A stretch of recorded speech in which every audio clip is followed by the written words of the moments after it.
There are many people we talked to on the show who hit a 14th inning World Series home run and have World Series rings, but we bring in Geoff Blum. Geoff, welcome. Great to have you with us. It is a pleasure to be on. I appreciate it. It's Game 3, by the way. He did that in 2005. White Sox ring. All right, so here we are to the playoffs. You understand the mentality that has to take place. How different does the mindset need to be on not just every at-bat, but every hit and every play in the field? It's much like watching the fans in the stands during the regular season. They're going to sit down, they're going to eat some peanuts, do the wave, and kind of enjoy the atmosphere of being at a ball game. But the playoffs are a completely different animal from the stands to the field because the fans are going to be standing up. Every pitch means something.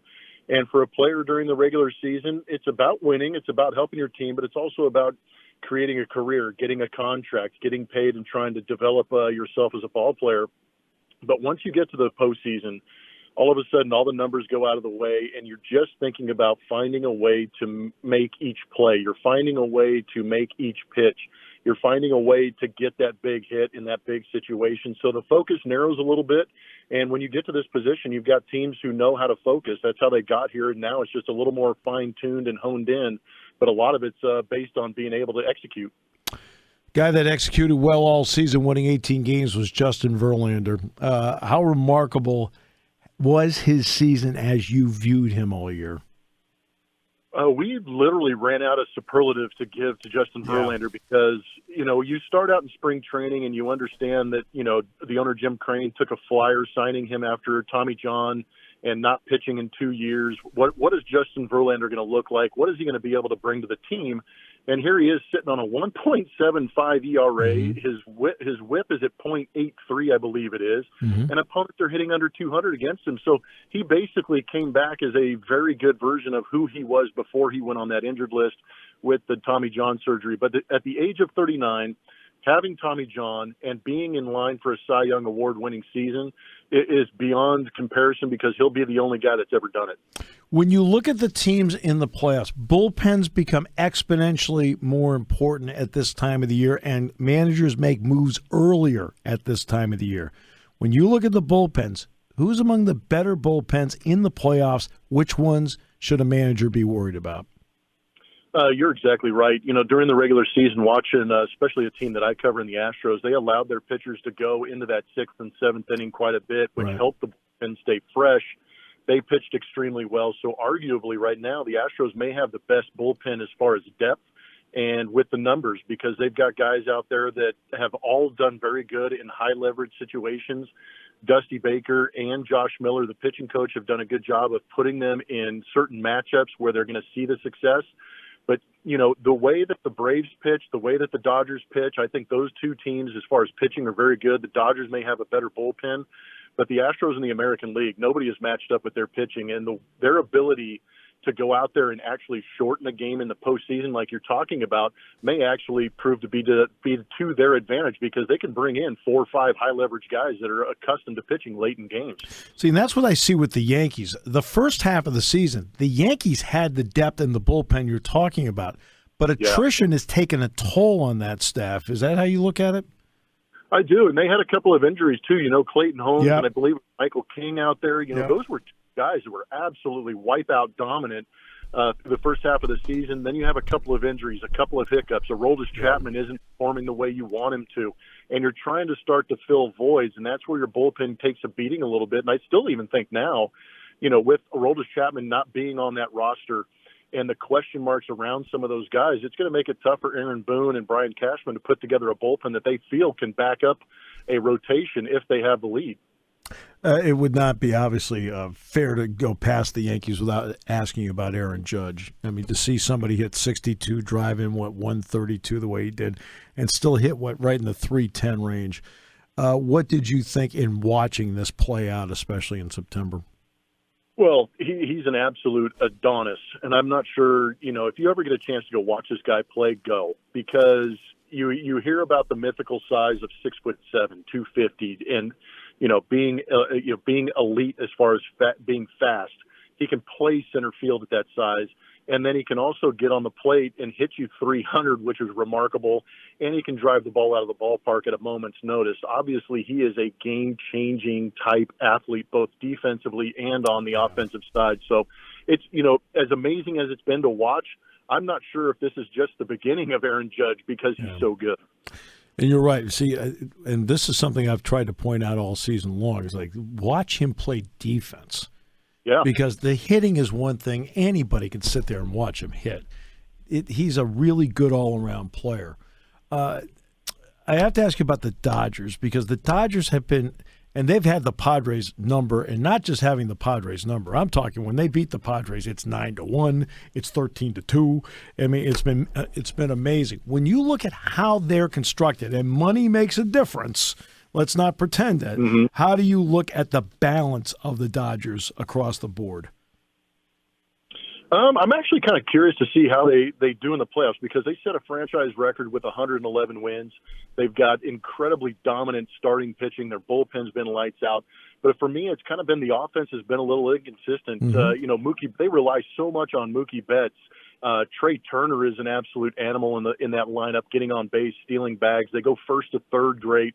But there is some deficiency there with a Max Muncy. Yes, they're going to maybe get a pitch that they can drive, but at the same time, they've kind of exposed the opportunity to maybe pitch to them a little bit better. So if you have good pitching that can kind of suppress some of those other guys and keep pushing them down, like the Bellingers in that lineup, and really force them to rely on a Max Muncy or somebody other than Mookie Betts or a Trey Turner, and Turner at third base, then you kind of have an opportunity to pitch that lineup. But for the first time, the Dodgers, for me, actually seem like a lineup that you can actually pitch to and kind of maneuver if you have enough arms out there.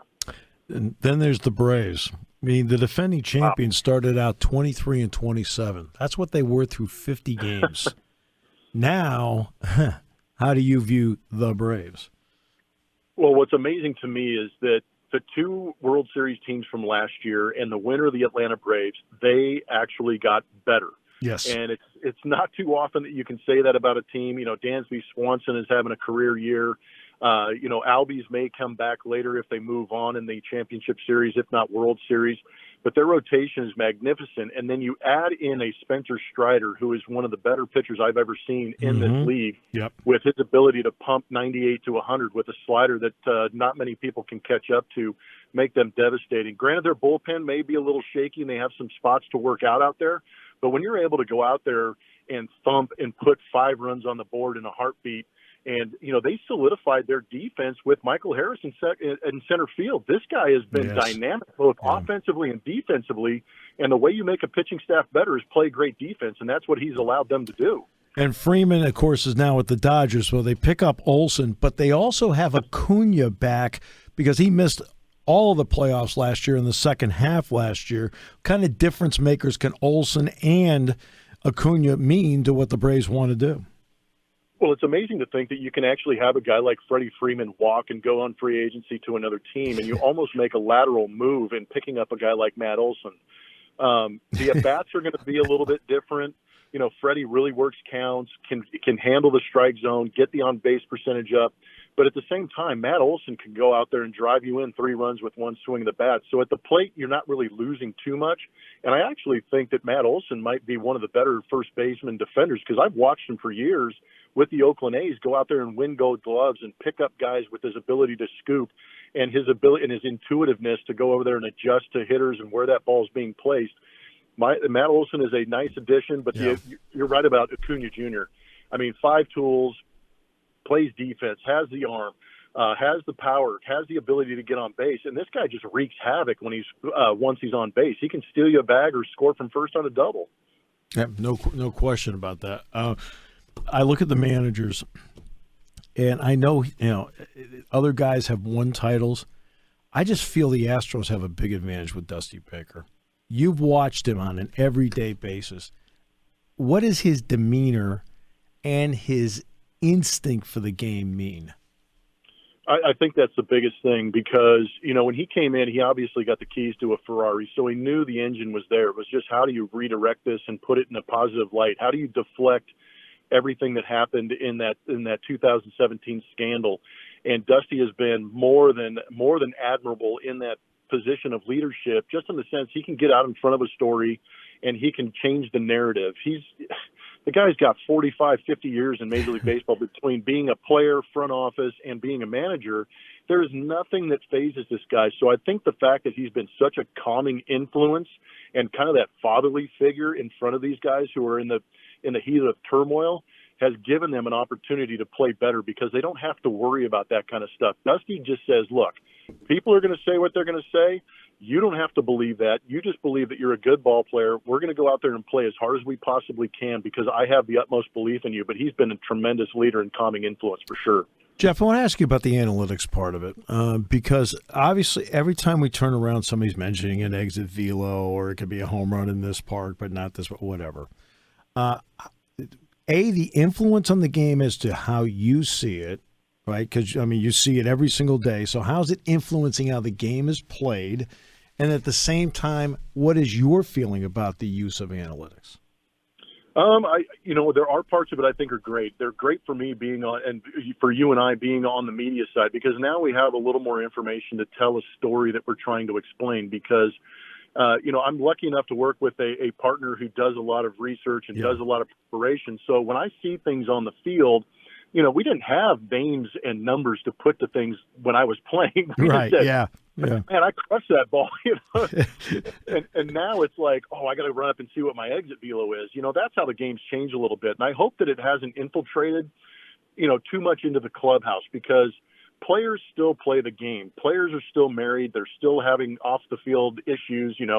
I've got to call the AC repairman, and it's got me distracted. But the analytics will carry you so far, but it will not play the game for you. If the analytics meant as much as they believed it did, there would be computers in that dugout manipulating lineups and manipulating moves during the game. And I think that will never happen, because there is so much more involved. And that's why you need guys like Snicker and Aaron Boone, Dusty Baker, Kevin Cash, even down in Tampa Bay. Mm-hmm. As good as they are with the analytics, they still know that there has to be a human in that dugout that understands that the numbers may say this, but at this given moment, this player is going to be better at this opportunity than maybe another one. And that's why I think that the human element, and you know as well as I do, things go in cycles. And the cycle of the human element being married with the analytics is going to come back. Yeah, and I know in broadcasting baseball here, because they do the State College spikes. You mentioned Clay Holmes. Clay pitched here in State College. Right, and then doing Penn State football with Jack Ham and doing basketball with Dick Girardi on the network up here. We use it some, but not that often. To me, it's the action that still dictates what happens. I mean, that's how I look at it. No, and think about why analytics were made. They were made for fantasy baseball players. Right. They were made for contract negotiations. That's all they were really built for. Ultimately, you can put all the numbers you want, like I said earlier, in the dugout. But if you don't have somebody actually understanding the situation and how to use those guys appropriately, it's going to be worthless. Yeah, and that's, again, and I want as much information as possible, but you have to have the ability in our profession, Jeff, like as you do, to use it at the moment where it's needed. So, all right. Yeah. Jeff, what a pleasure. Thanks so much. Appreciate it. Hope this isn't the last time we talk. Me too. Hopefully we get deep into this thing. We talk a little bit more. Sounds great, Jeff. Thank you.